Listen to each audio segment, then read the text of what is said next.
Hello everyone and welcome to the Thank Goddess podcast. It's Dani here with another solo cast for you today. And today's topic is an important one for me in particular. And it is on the topic of why it is so important that we stop judging. And particularly with everything that's happening in the world at the moment, I really want to bring this topic forward, even though it can be confronting for a lot of people. And what I'll say first and foremost is that if this message does not resonate with you, it's not for you. So take it or leave it, take what resonates, leave what doesn't. But this is my truth, and as strange as it might sound, and maybe it sounds counterintuitive in some ways, this is the way forward if we want to create something new in our world. You might have heard people speaking about the new earth in which we're birthing. I might touch on that in today's episode, but essentially we are at a point in humanity's evolution where everything is changing, and that is why, in order for us to evolve with the earth, we ourselves need to change and maybe start questioning the way we've been doing things individually and also within history, within humanity at large. So anyway, I'll get into it, to what I'm speaking about in more detail now. So yeah, I can elaborate on what I'm talking about here. So first off, you don't have to be living under a rock to know that there's so many atrocities happening across the world right now. And it seems like everything is getting worse and worse, right? It kind of feels like the world is coming to an end. We've got wars, we've got child trafficking, more and more coming to the light. We have an environmental crisis. We see, so much pollution and damage to our oceans, to our forests. We're completely destroying the ecosystem. We've got people fighting each other in terms of gender, in terms of sexuality, in terms of race, and there's so much division right now. I feel there's a lot of anger. I feel there's a lot of fear. That's probably underneath the anger, is a lot of fear. And, we even saw so much division after the whole COVID thing, right? Like there was especially in Australia, I wasn't here during the pandemic, but there was basically two parties, two camps, where you're either an anti-vaxxer or you're a pro-vaxxer. So what I'm trying to say here is there's just so much division, right? And it's just really being highlighted right now, okay? And there's a reason for this, and I'm going to talk about that in this episode. So without going too far down the rabbit hole, because we could go very far down the rabbit hole, and I don't want to go that far down, because I know I might lose people. I don't want to be labeled a conspiracy theorist if that's what you think I am, but I feel very safe in saying that there are many agendas at play, and I think you'll agree with me, that don't have humanity's best interests at heart, okay? We've seen a lot of corruption in politics and people in power. So whatever you think about what I'm saying, I think you'll agree that there are a lot of agendas, and I kind of spoke about it in last week's episode in terms of the whole victim consciousness. There are a lot of people, parties, organizations or industries that benefit very much so by people remaining in victim consciousness, or in these lower frequencies, this I want to say disempowerment, okay? And essentially when we're in disempowerment, we're vibrating, we are energetic beings, all of us, and we're vibrating at a very low frequency when we don't believe that we are powerful, okay? Because any time that you have a thought or a belief that is not true to who you actually are, that thought, that belief, it actually weakens the bodies. Okay, this has been proven in kinesiology. Okay, this is like science, what I'm talking about. If you say something that is not true in terms of, I want to say like God's truth or divine truth, your body will actually contract. And when you say something that is true in terms of God's truth, right, the divine truth, your higher self's truth, then your body expands. Okay? And there are a lot of parties or governments or people, groups in power in our world that, like I said, benefit very much from people living in this contracted state. Because essentially, when you're living in a contracted state, you're very much vulnerable to getting sick, to believing that someone else has the answer, that someone else can fix your problems. You know, it could be a politician, it could be a drug, a pharmaceutical. You are more likely to believe that something outside of you has the answers, right? And often when we're in this low vibration, or we're feeling sick, or we're feeling inadequate, or we're feeling unsure about ourselves, or we're feeling powerless, you know, very often we don't look within for the answers, and we tend to make poor choices as a result of that. So I think that's what I'll say about that, okay? Now, we have to understand, and you can do your own research into this, that all of the mass media that we have, whether it's music, whether it's TV shows, movies, whether it's the news, I think we all know this about the news, that it has its own agendas, okay?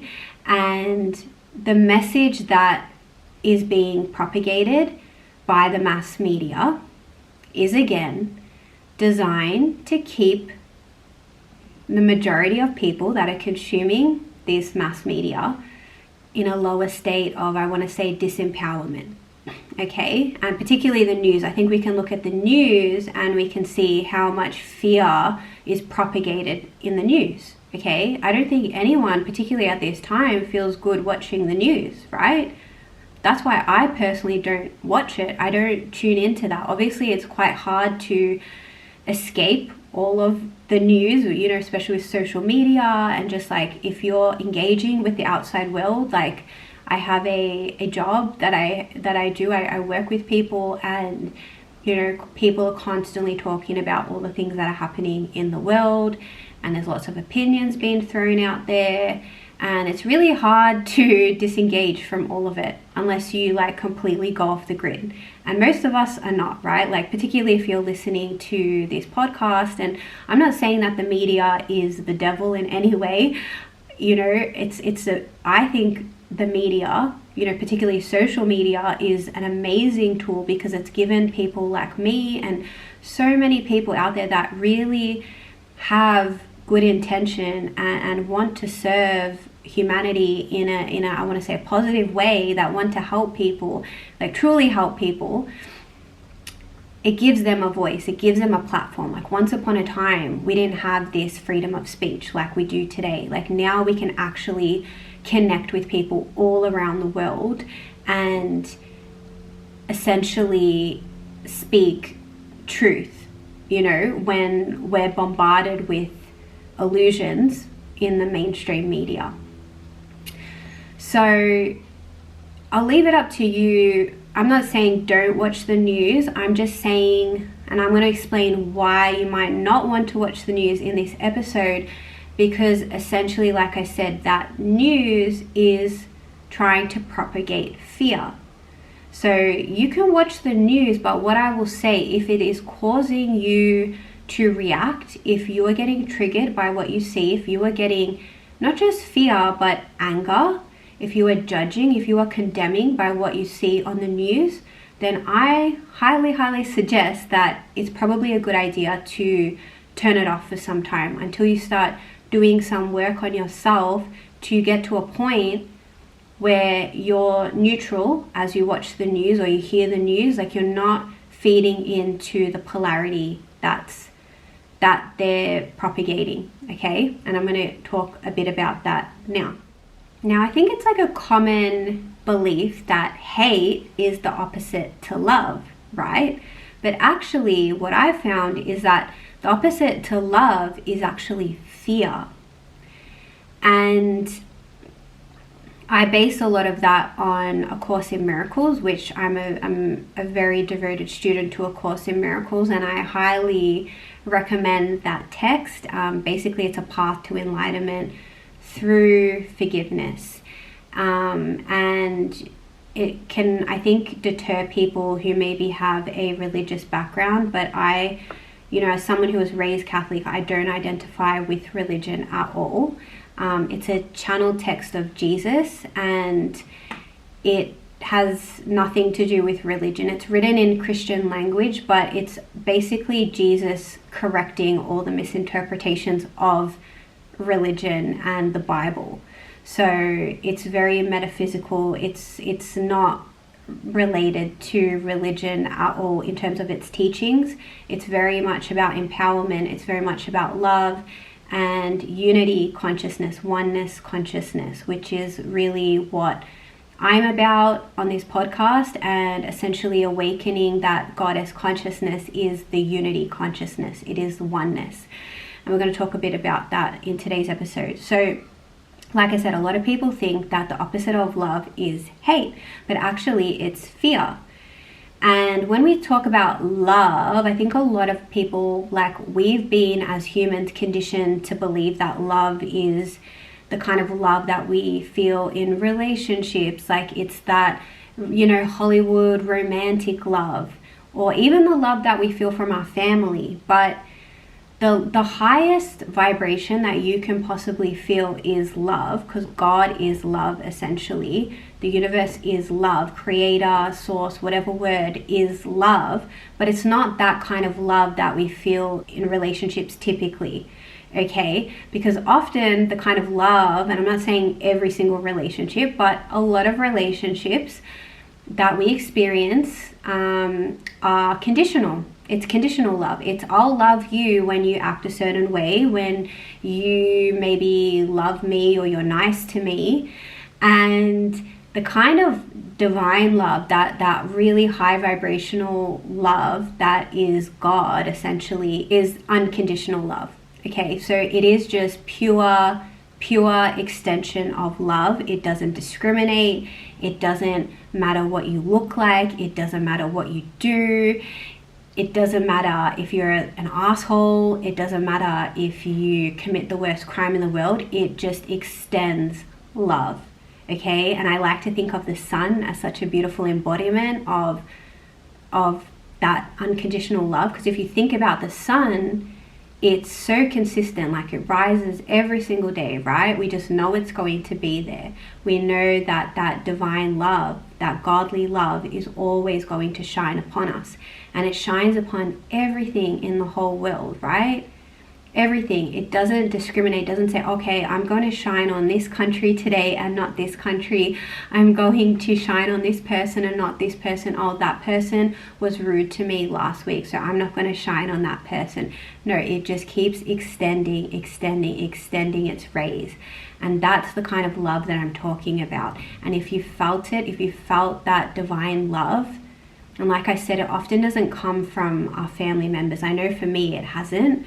And that's not to say anything against my family or like my relationships, like, my previous partners, but it's beyond that. It's this, I don't even know how to put words to it, but it's just blissful. Like, I even felt it today. I was like dancing, and sometimes I put like worship music on, and I just I'm singing to God, and it hit me, and my heart just cracked open, and I just started crying but in happiness, in like, because I felt how loved I was in that moment. It's kind of like the love that an animal will give you, like a dog. I think of dogs as such beautiful examples of unconditional love. Like, you could be in the worst mood and you could tell your dog, like, piss off, like, I'm not in the mood today to take you on a walk, and your dog just comes up to you and just, like, you know, licks you and wants to cuddle up next to you, and it's like, I still love you even though you're just an asshole to me. The dog doesn't care, just loves you just so unconditionally. And that's the kind of love. I'm not comparing God to a dog, but I feel like that animal love is more closer to the divine love than what we typically experience with the human love. And the reason for that is because typically with humans, we're so complicated. Our egos get in the way a lot of the time. So, you know, if our partner is an asshole to us, we're like, oh, you know, I'm not going to give him love today. And we might withhold our love, you know, by just being like giving the silent treatment, or not wanting to be as affectionate as we might be usually if our partner were to be all happy and nice and, you know, in a good mood, right? And essentially one of the key lessons that I've learned from A Course in Miracles is that true love is just unwavering. It's just giving. It just gives. It does not hold back like the sun. It just keeps extending. It doesn't matter what's in front of it. It just keeps extending. Okay, now why I touch on this kind of love is because this love, like I spoke about, is the highest vibrational frequency we can feel as humans, or as divine beings, as creations of the Creator, right? That unconditional love is the highest frequency. And there's a lot of agendas to lower that vibration because it takes us out of our power, right? And that's why I say the opposite of that unconditional love is fear. It is fear. And I know a lot of people say it's like the opposite of love is hate, but I truly believe under the hate is fear. And the fear is that we are separate, because it's actually, whether you want to believe this or not, it's actually impossible to hate someone. Because when we hate others, and I'm going to get into this a little bit in just a minute, but when we hate other people, when we judge others, when we condemn them, we're actually hating ourselves, because we are one. We all stem from the same source, creator, God, okay? If you think of God as like this big flame, you know how like if you see a big like bonfire, for example, and there's like little specks of flame that fly off the big bonfire, we are those specks of flame, so to speak. So we can never be separate from our source, is what I'm saying. We are made in the likeness and image of God. We are made of the same stuff, and God is love. Creator, universe, source, we are love. That is what we are. And every single being in this universe is created from that one source. So even our enemies, even all the narcissists we may have dated, even the people, the rapists and the murderers and all of these people that we deem bad people and they're going to hell, they all come from the one source. And this was Jesus's main message when he came to planet Earth. His message was love your neighbors, love your brothers. Why did he say that? Love them as you would love yourself, because they are you. They are you. And so when you judge your brother or your neighbor, right, or your sister, doesn't matter, but when you're hating on someone, doesn't matter if they're on the other side of the world, doesn't matter if they've done a lot of corrupt things, you are judging yourself, because they are a creation of God. Okay, so this is a very high level conversation, is what I'm trying to convey to everyone here today. And again, if it doesn't resonate with you, it's not for you, okay? So we live in a world of duality, And one of the laws of the universe is the law of polarity. So another text that I study apart from A Course in Miracles is the Kybalion. Now, the Kybalion is about the universal laws, okay? And this is an ancient text. And one of those laws is the law of polarity. And basically the law of polarity says that everything within the universe must contain light and dark. So that means as a whole, like in the collective, there must be light and dark, but also within ourselves, we have light and dark. And I've done episodes in the past about the light and the dark feminine and how we all have both, right? We all have light aspects and dark aspects. And I want to really emphasize here that light and dark, when we talk about dark or negative, we're not talking about bad. Because in terms of energy, in terms of God, there is no bad, quote unquote. There is only different poles of the same thing, if that makes sense. So we can have positive and negative, right? So it's two ends of the same coin is what I'm saying. It's both energy. So energy just is. It is neither good or bad. However, it can vary in degree, which is what makes it either positive or negative. But the negative doesn't mean bad. It just means it's the opposite end of the spectrum. So I want us to think about negative in terms of like a magnet or like a battery. You know how like a battery will have a plus end and a negative sign end. So that's how the universe sees energy, okay? So it's not about good or bad. We don't label things good or bad when we're talking about God consciousness or the universe. Like it's just different ends of the same coin, okay? I hope that makes sense. So the Kybalion, let's talk about the Kybalion, the laws of the universe, and the law of polarity in particular. So in the Kybalion, it states that everything is not good or bad. It's our perception that makes it good or bad, okay? Really let this sink in. Everything is not good or bad. It's our perception of it that makes it good or bad. So just remember how I stated when watching the news, if you cannot remain in a neutral state when you're watching the news, then maybe turn it off until you can get to that point where you can receive what is being propagated and not react in, you know, a negative or positive way. You're just neutral. So back to the Kybalion. Things that appear opposed to each other are merely a matter of degree, okay? So they're actually identical in nature, but different in degree. So an example of this is spirit and matter.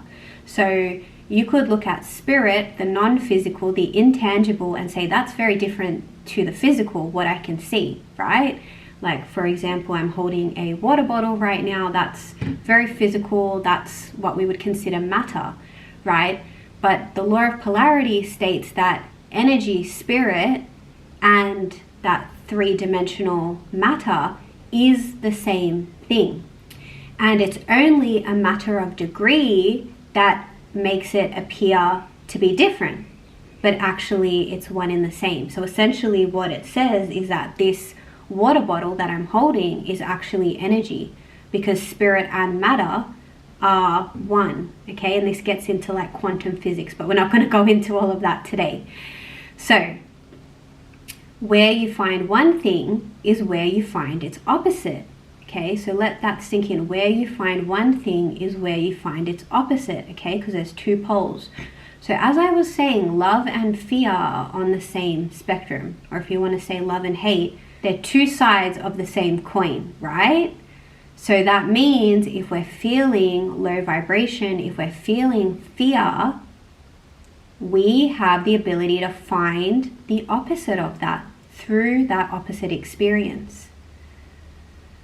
So maybe you're thinking, why do we have polarity? Well, polarity creates clarity, okay? It creates clarity. So contrast of one thing to the other allows us to know what we truly want. So a lot of what we want comes from what we don't want. Sometimes when we feel the reverse of something, we're actually like, oh, this is not actually what I want, and I want the opposite of that.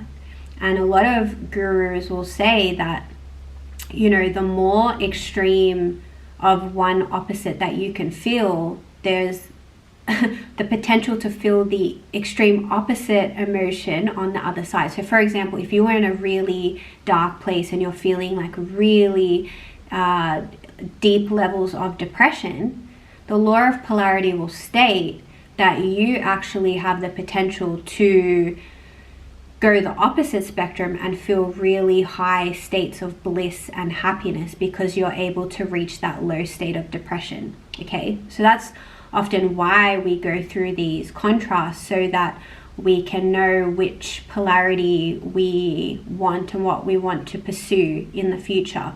And we're all here learning, you know, as little specks of God. As I said before in that flame analogy, you know, we're like these little specks of fire. We're all here to learn and expand, and we do that by contrast, by learning the light and the dark, right? And then we can go, oh, this doesn't feel so good, maybe I can choose this next time. And we kind of navigate life through experiencing. So the dark, feeling the negative polarity, is not bad, because it means that we have the potential to feel the opposite of that. And if it feels negative, if it doesn't feel good in you, it means that your body, your emotional guidance system is telling you that this is not the way. Actually, there's a different way that we can navigate to get to that higher vibration, to that more feeling good state. Okay, so that's the good news. So the Kabbalion also states that we can use our minds to alchemize and transmute and essentially raise the polarities, like I was saying. So if we're in like a negative, lower polarity, we can actually use our minds to change to the opposite polarity. And that's what true alchemy is. So I mentioned before, there's a lot of fear on the planet. But the good news is we're able to transmute that fear into unconditional love. Okay, and we do that by lifting our vibration and feeling good and feeling happy and feeling peace and feeling joyful. And I know that sounds really selfish right now, but actually that's the best thing you can do right now for humanity. Because the more you lift your vibration, the more you enter a state of unconditional love, guess what? That, like the sun, that light, that love, it just extends outward to everyone and everything.